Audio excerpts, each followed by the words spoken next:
কি চাই? চৌধুরী বাড়ি থেকে খাবার অর্ডার করছিল। ও ম্যাডাম মনে হয় অর্ডার করছে, দ্বিতীয়তলা দিয়ে আসেন। আমি যাব? হ্যাঁ আপনি তো যাবেন।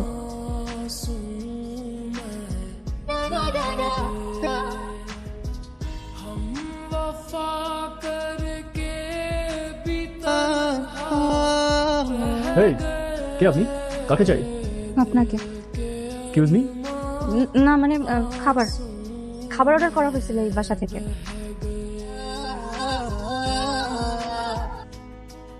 নাও মা তোমার টাকাটা।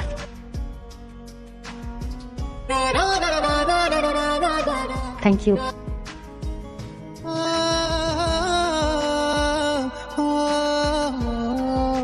আপু আজকে তোমার এত খুশি খুশি লাগতেছে কে?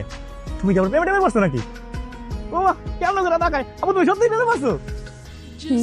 দোস্ত কি চলতেছে বলতো? তোর পড়াশোনা একদম মন নাই, প্রতিদিন বকা খাস। দোস্ত আমার মন তো নিয়ে গেছে। ওই যে ওই ছেলেটা নিয়ে গেছে চোখে সানগ্লাস। আমি বাসায় যাবো, আসবো। এখন কই যাবি তুই? তুই ওর একটু পাহারা দেন, আমি আসতেছি। পাহারা দিস কিন্তু। মামা যাবেন কোথায়? কলেজের সামনে। হ্যাঁ যাবো, উঠেন। হ্যাঁ চলো। আমি আমার ক্লাসকে প্রপোজ করতে যাচ্ছিলাম, এখন আমি এই চেয়ারে কেমনে যাবো? মামা আমি তো দেখিনি। এই পেলে এখন বাইরে কেন? ভুলে গেছে মামা, উঠেন যাই। দেখি না একটু কি করবে? ড্রেস চেঞ্জ করে না না দেরি হয়ে যাবে। এই চলেন।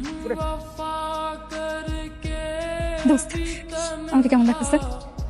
অনেক সুন্দর লাগতেছে। এখন বল আমি প্রপোজ করে আসি, ব্যাগটা দে তাড়াতাড়ি যা। দোস্ত আমার জন্য দোয়া করিস না ড্রিমটা হয়ে যায়।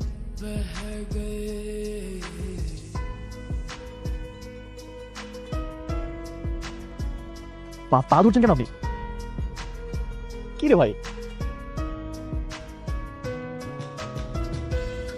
আরে ভিক্ষুক মনে হয়। আর এই এলাকার ভিক্ষুকগুলো এত পরিমাণে ছেঁচড়া, রেজিস্টার দৌড়ে এসে পায়ে বসছে।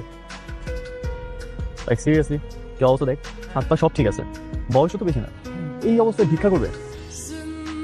যাই হোক তুই বাদ দে। আর এই জায়গার ভিক্ষুকগুলো সবগুলো বাট করা গেছে, তুই পারলে 10-20 টাকা দান করে দে। নিন। আরে না ও চল। কি করলি এটা? বললি বললি যে ওর পায়ে বললি? আরে আমি তো বুঝতে পারছি না যে আমি পড়ে যাবো। কি বললো ওরা? কি বলতেছিল? যেটা বলছে এটা বলে আমার মান সম্মান থাকবে না, তাড়াতাড়ি থেকে পালা।